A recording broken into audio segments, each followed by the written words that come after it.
The lecture room at Thornfield Park had been built to make ideas feel small. This is a harder trick than it sounds, and Thornfields had mastered it over 2 centuries of practice.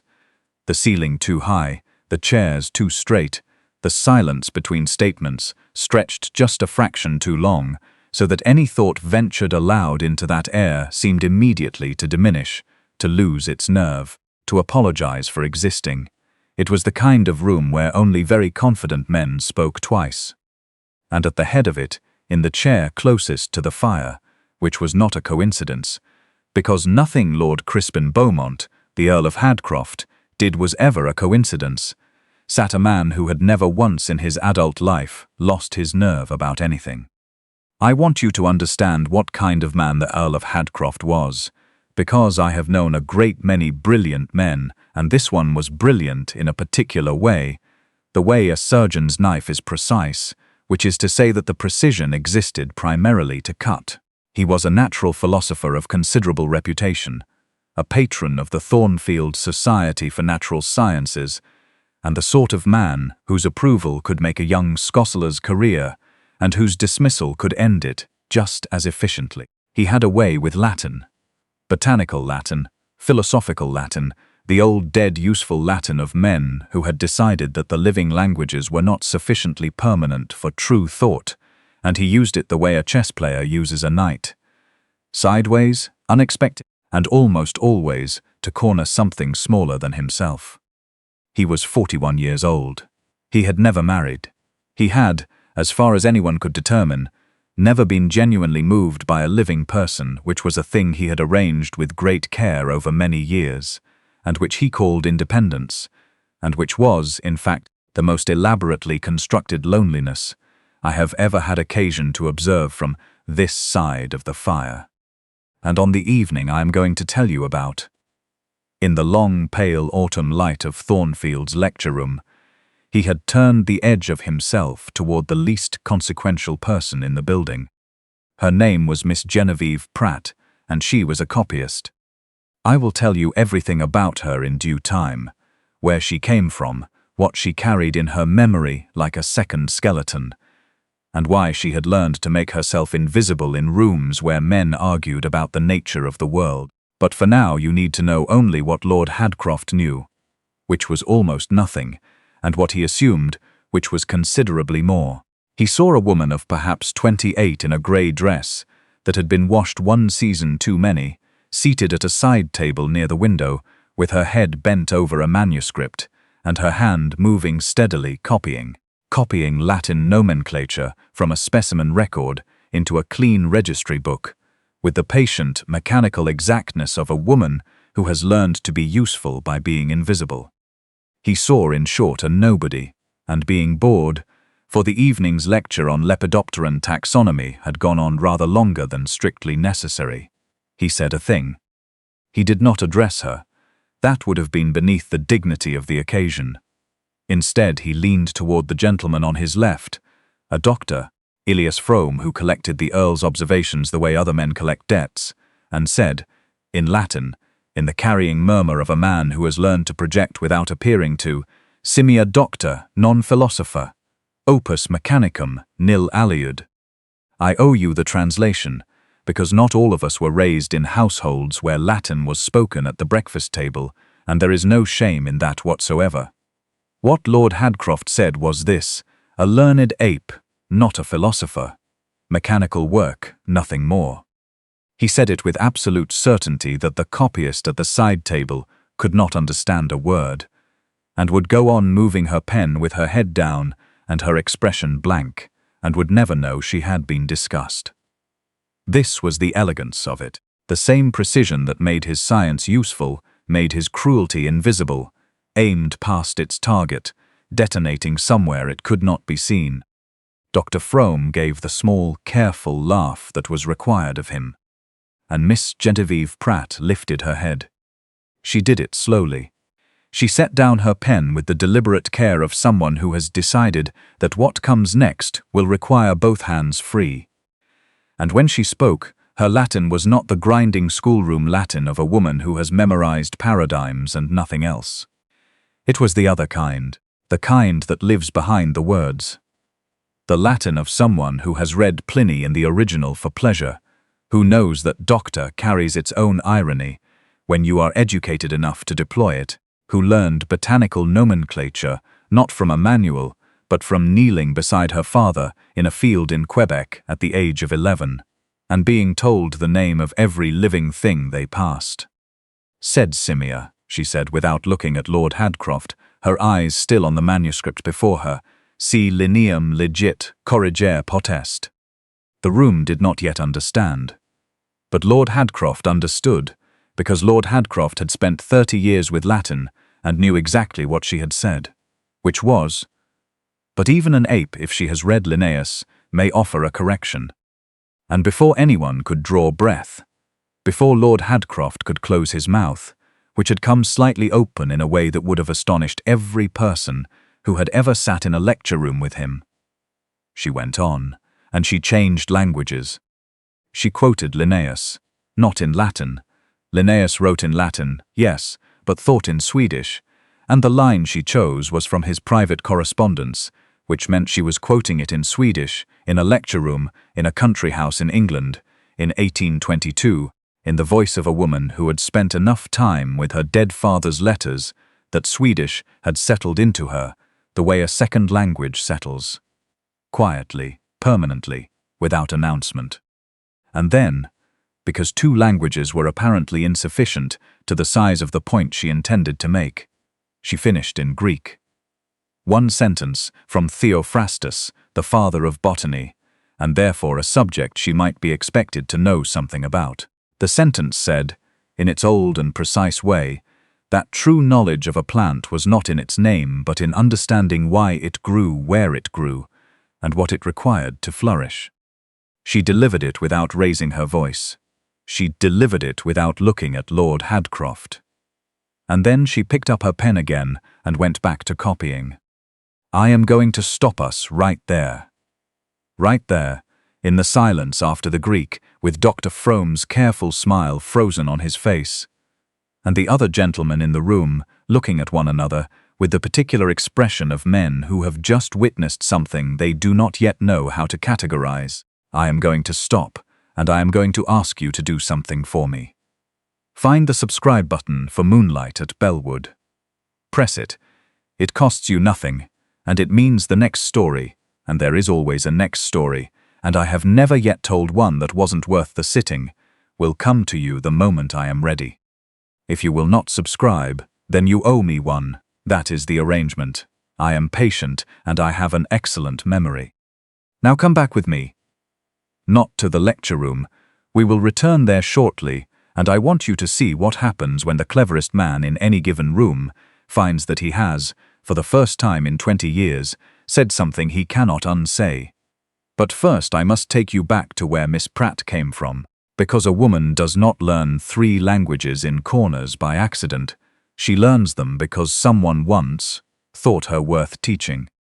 The late Dr. Edmund Pratt had been, by the common estimate of his profession, the finest field naturalist of his generation and the most financially impractical man in the British Empire. He had kept his notes in 4 languages, his specimens in 17 labelled cases, and his finances in a state of cheerful ruin from which no rescue had ever been offered or expected. He had been to the Canadas 4 times. He had corresponded with Linnaeus's students. He had been on his knees in more bogs and meadows and forest clearings than any man his age had any reasonable claim to, and he had, in every one of those bogs and meadows and clearings, brought Genevieve with him. This was the scandal of his life and the making of hers. Other men left motherless daughters with aunts. Dr. Pratt had lost his wife when Genevieve was small, and had done with the grief what grief sometimes forces. He had done more. He had taken the child on every expedition, and he had taught her Latin first, because Latin was the universal language of science and a tool she would need. He had taught her to press specimens and label them correctly before she was 10. In Quebec, she had learned the French of a place that breathed it natively and never forgot the difference between that and the schoolroom variety. In his Swedish correspondence, which he let her answer, When his hand grew unreliable, she had learned enough to read the untranslated sections and had eventually read them all. He had taught her everything he had. Not because he had any plan for it, not because he imagined the world would permit her to use it, but because he loved her, and it was the only currency he possessed in any real quantity. He had told her once, sitting on a fallen log in the Laurentian forest while she drew a specimen he had found, that a mind was a mind, that God had not made a smaller kind for daughters, that the world had made a smaller space, and the fault was the world's, not hers, and she was not required to believe the smallness reflected anything true about herself. She was 22 when he died. He died as he had lived, in possession of a great deal of knowledge and very little money, and Genevieve discovered in the cold weeks afterward what a woman could do with 6 languages, an intimate knowledge of North American plant taxonomy, and no connections whatsoever. The answer was copy. She could copy. She could render accurate drawings of specimens. She could transcribe Latin records with fewer errors than any male copyist the Thornfield Society had employed, because she understood what she was copying, which most of them did not, and the society paid her accordingly. Which is to say adequately, and with the particular half-gratitude of institutions that need a thing done and cannot quite forgive the person who does it. She had been their copyist for 3 years. She was 28, and she had learned what women in her position always learn, that a brilliant woman in a dependent place earns not gratitude but resentment, and that the surest way to keep her position was to keep her head down and let the men argue about things she already knew the answers to. She had made a kind of peace with this. The peace of a river held behind a dam, contained, useful in its containment, but pressing always against the structure that holds it. And Lord Hadcroft had just put a crack in the dam. I want you to understand the room, now that you know what stood behind it. The 2 or 3 gentlemen present who had enough Latin and Greek to follow what had just occurred looked at one another, then at Lord Hadcroft, then at the copyist in the grey dress, who had gone back to her work as though she had not just, in 3 languages, informed the most formidable natural philosopher in the room that he had been condescending to someone better read than himself. And Lord Hadcroft did the thing none of them expected. He laughed. Not the measured, elegant laugh of a man enjoying his own wit. A real laugh, short, astonished, surprised out of him the way the truth is surprised out of a person who has been caught off guard past every defense. And when it was done, he looked at the grey figure at the side table with an expression that Dr. Frome, in a letter written to his wife that very evening, would later describe as something almost human. "I beg your pardon," Lord Hadcroft said, in English so that everyone could hear. Miss Pratt did not look up immediately. She set down her pen, then she looked. "Miss Pratt," she said. "Genevieve Pratt." "Miss Pratt." He inclined his head, and it was not a performance. It was the acknowledgement of a fencer who has received a touch and knows it. "It appears my taxonomy was in error." "Only the human variety," she said. "The botanical records are quite correct," and she went back to her work. He found her in the herbarium the following morning. He had gone there for reasons he did not examine too closely, and he had not expected to find the room occupied. But there she was, at the long table in the early light, with a cabinet of pressed specimens open beside her, and a magnifying glass in her hand, examining the veining of a leaf with the focused stillness of a person who is entirely, genuinely at home. She did not hear him come in. He stood in the doorway for a moment and did something he had not done in a very long time. He simply looked at someone without calculating the distance between them. She was not handsome in the manner the world required. She was something more difficult and more interesting. A face that was still at rest and became, when engaged, the most alive thing in any room. She was engaged now. Whatever the specimen before her was doing, it had all of her. "Quercus macrocarpa," she said without looking up. "Bur oak. My father collected this in the Ottawa Valley in 1811. The veining pattern on the underside differs from British specimens. No one has written about it yet. Lord Hadcroft looked at the specimen, then at her. You were with him in the field. From the age of 7. She set down the glass and looked at him directly, in the way of someone who has decided that caution has cost her enough already. I have been on 3 expeditions to the Canadas, 2 to France, and 1 to Sweden. I have corresponded, under my father's name, because the alternative was not to correspond at all, with 7 of the 8 leading botanical societies on the continent, and I am now their copyist. She paused. The world is a small room when you are a woman. That, said Lord Hadcroft after a moment, is the most infuriating thing anyone has said to me this year. It is intended to be accurate. I find it simply true. He picked up a specimen card from the table. Her handwriting was extraordinary, the kind that forms its letters as though each one matters. You wrote this description? I wrote all of them. The registrar's name is on the cover. He put the card down. He looked at her. And here, because I want you to understand the particular courage of what came next, he asked her about the Ottawa Valley expedition. He asked the way one naturalist asks another, without the slight upward tilt of the chin that means I am tolerating you. He asked because he wanted to know. And Genevieve Pratt, who had spent 3 years swallowing every thought she had about the plants she had spent her childhood learning to see, opened a door in herself that she had not opened for company in a very long time, and answered him. They talked for 2 hours. When the house began to stir and she rose to leave, because the manuscripts would not copy themselves, and her position depended on the manuscripts, he stopped her at the door. Miss Pratt, the Ottawa Valley specimens want a paper, a thorough one. She looked at him carefully. They do. I should like to write it, he said, with accurate source material, the kind that only comes from someone who was in the field. The kind, she said, measuring the words, that a copyist might provide. He heard what she did not say.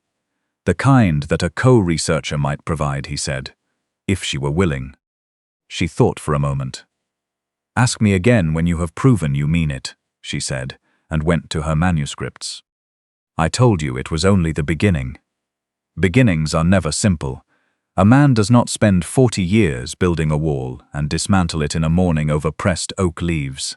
Lord Hadcroft was warm in the herbarium and cold in the lecture room, open in private and armoured company, and watching him choose the armour each evening, watching him reach for the wit and the distance the moment anyone came close, cost Genevieve more than she had expected, because she knew now what was underneath.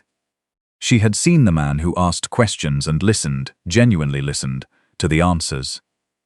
And watching him choose not to be that man, when the room was watching, felt like watching someone drown within sight of the shore.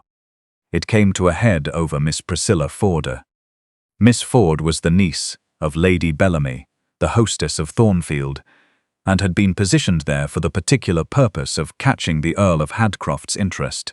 She was 20, pretty, possessed of enough musical accomplishment and botanical watercolor skill to be considered appropriately ornamental, and she had been raised to want one thing, and she wanted it with all the concentrated energy of a young woman who has not yet been permitted to discover what else she might want.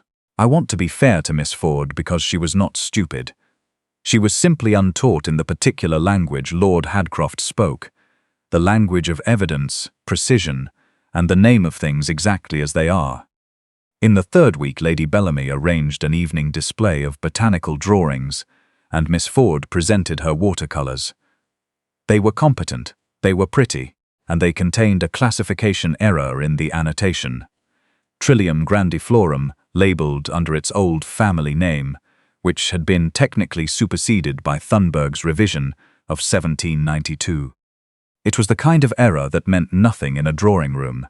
It was the kind of error that Lord Hadcroft, cornered and restless, and reaching as he always reached when cornered for the blade, chose to correct. In Latin, in front of the assembled company, with a precision that left Miss Ford scarlet and her composure in pieces, and the room quiet in the specific way of rooms that know they have witnessed something cruel and are deciding whether to laugh. It was nearly exactly what he had done to Miss Pratt on the first evening. The same instrument, the same target, a woman he believed could not fight back, and he had been right this time because Miss Ford had no 3 languages and no father who had taken her into the field. She had 30 well-intentioned watercolors and a broken composure and nowhere to put either. Genevieve Pratt set down her pen.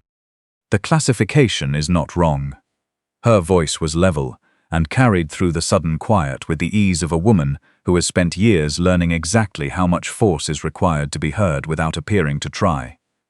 It is old. Trillium grandiflorum has appeared under the Liliaceae family in popular reference for 60 years, and Thunberg's revision, though correct, has not yet reached the domestic literature. Miss Ford drew from the sources available to her. That is not error, that is a gap in access. She looked at Lord Hadcroft. The error, my lord, is in assuming that a woman who does not have access to a Swedish monograph has therefore done something foolish. The error is in the assumption. The room was still. Moreover, she continued, and something in her voice had changed. Not louder, but quieter in the way of a river that has decided to move something. A man of your reputation correcting a young woman's drawing-room annotation before company is not precision. It is the use of precision as a weapon. I have watched you do it for 3 weeks, my lord, and I have watched the room respond, and I will not watch it again without saying what it is. She paused. You have one of the finest scientific minds I have encountered. You are spending it on intimidation. Your father's specimens are miscatalogued in cases 4 and 7. I noticed last Tuesday I said nothing because I assumed you would prefer correction from a peer, which you do not yet have in this room, to correction from a copyist. She picked up her pen. I am available to assist with the reclassification at your convenience. And she went back to her work. The silence lasted the better part of a minute.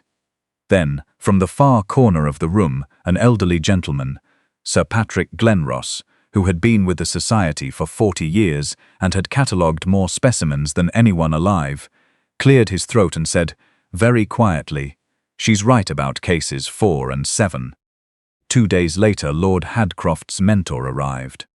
Professor Archibald Wenthrop was 73 years old, founding patron of the Thornfield Society, and the sort of man who had decided sometime in the 1780s that the world was correctly arranged and required no further revision. He came in a large carriage with a great deal of impatience, summoned north by letters. The society ran entirely on letters, describing his protégé in a state of unprecedented distraction, apparently spending his mornings in the herbarium with a copyist, and his evenings in the lecture room being corrected by the same woman in 3 separate languages. He identified the problem, as clever old men do, within the first hour.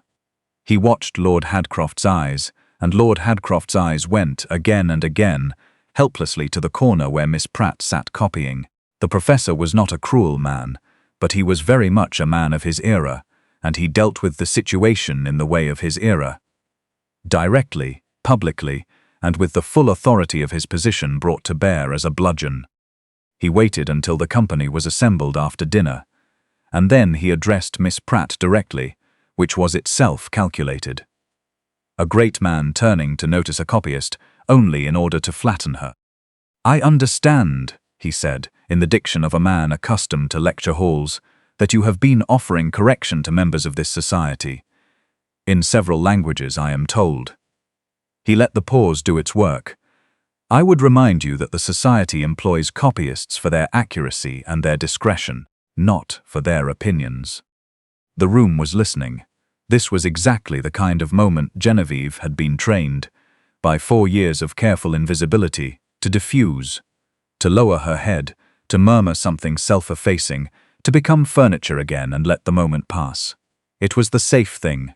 It was the wise thing. It was what survival looked like. She had been surviving for a very long time. Professor Wenthrop, she said in plain English so that everyone present could follow every word, you are correct that accuracy and discretion are required of me. I have provided both. The corrections I offered were accurate, and I was, I believe, quite discreet about cases 4 and 7 until it became necessary to be otherwise. She did not look away from his face. As for my opinions, I have been corresponding with botanical societies on the continent for 12 years under my father's name, because my own name would not have been entertained. The conclusions I hold were formed in the field in the laboratory, and in 12 years of correspondence I could not sign.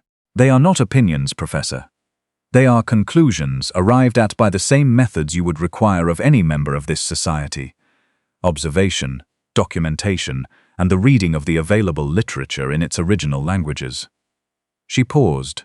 If you would like to evaluate the conclusions, I am glad to have that conversation. If you would like to evaluate whether conclusions reached by a woman are worth hearing at all, that is a different conversation, and I have had it many times, and it does not, in the end, change what is true. The silence in the room was absolute. And then Lord Hadcroft stood up. He stood up and crossed the room, not quickly, not dramatically, but with the steady deliberateness of a man who has made a decision and is done deliberating. He stopped beside Miss Pratt, which was an answer before he had said a single word. He turned to Professor Wentworth. "You taught me," he said, "to follow evidence. That was the first principle. Evidence, not reputation. Not the comfortable conclusion arrived at before one has looked." His voice was very even. "I have looked, Archibald. I have spent 3 weeks in the same herbarium as Miss Pratt, and I have looked at what she knows and how she knows it, and what she has done with knowledge the world gave her no means to use. The evidence is—" He stopped, began again. "The evidence is that she has been writing the paper on the Ottawa Valley oak specimens in her head, in detail, across 12 years of work she was overqualified for, and I intend to see it published under both our names." He did not look at Professor Wentworth after that.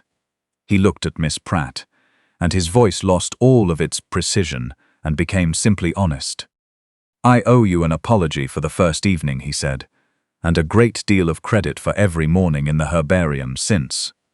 I should very much like, if you can find it in you to allow it, to begin again, as colleagues." He paused. "Or more than colleagues, if you can extend the tolerance, given what I have been." Genevieve Pratt looked at him for a long moment.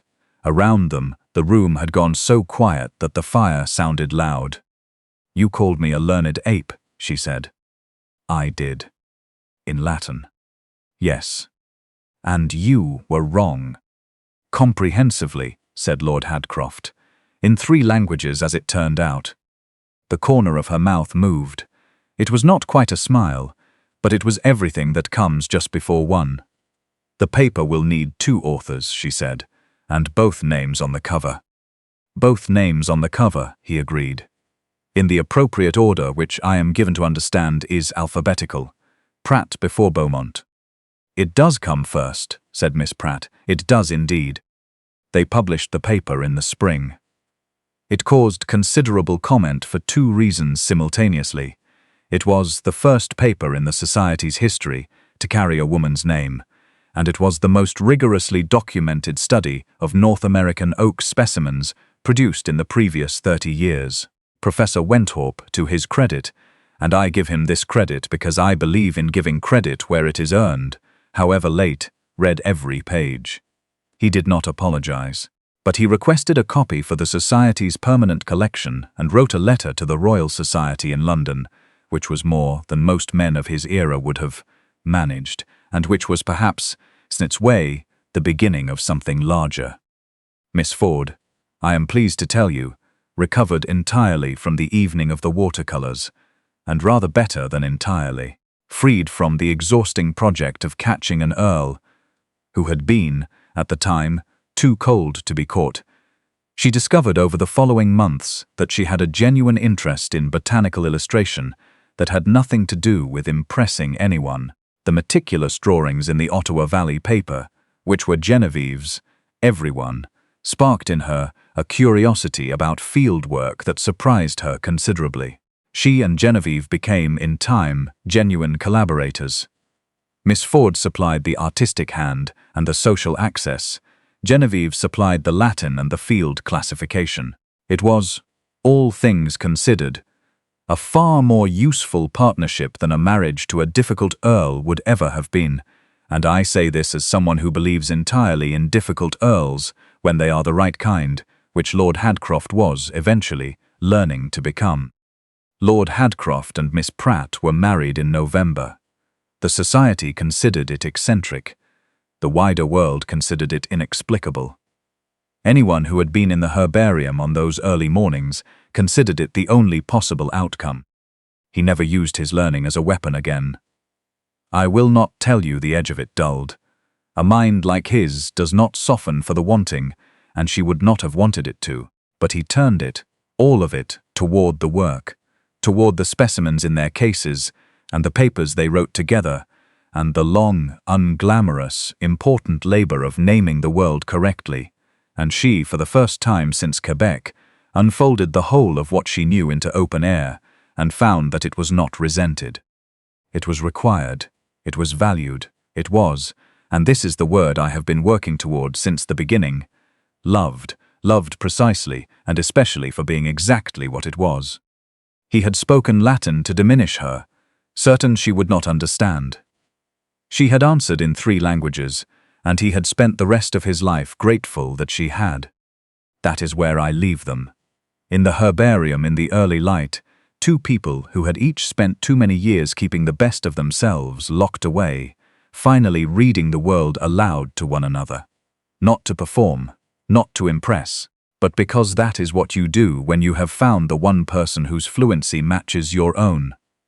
You share what you love, and you trust that it will be received, and you discover, to your lasting astonishment, that being fully known is not the catastrophe the frightened heart imagines. It is in fact the only cure for it.